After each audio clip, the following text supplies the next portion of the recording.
mấy cái tiếng mô phone thì cái tiếng scan on rotate device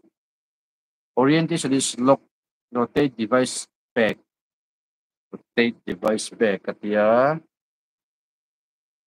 thì cái cần kita có thể chia ta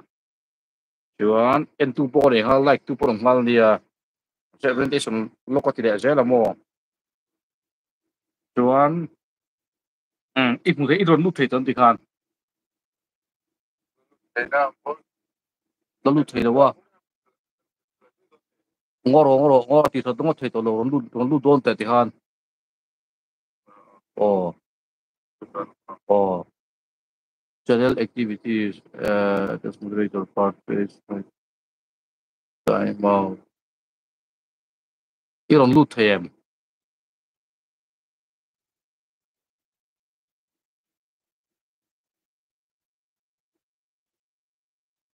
ai comment tên on patron to on en lo mà 이런 루트 em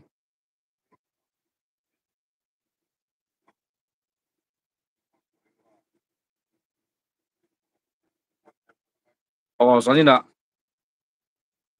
Er.Hriata Chhangte nen live program dan han nei do na hey live hanin kom dun nang chi kha again min kha ka thekin le ta kha po kha ama kan stream it kan mang thina chu ta chuanin stream it ta chuan kan live the mai on som deuh khan ma invite thaleng mo ti khan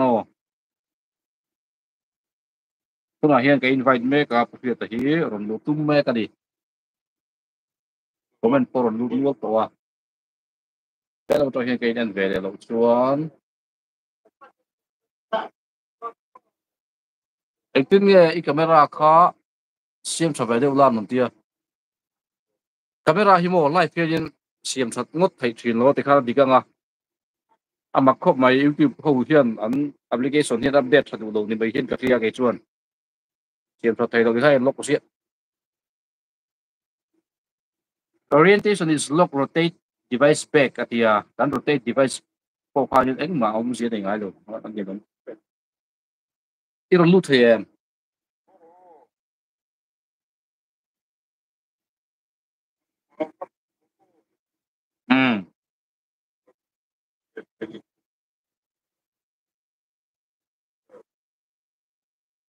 ngor ka ni nen ve tra kan share anga to hian kan share ve nga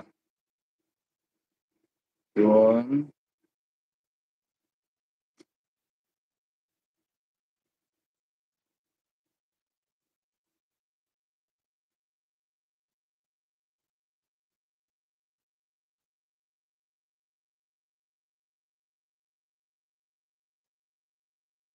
ka hen comment ron lu dual ta Er.Hriata Chhangte le gain berenga ti hian ala ron lu thei lo ma hi aku mok ve email chu ten non tia let link adik thei lo mo camera hi siam that thei lo ti hian om sia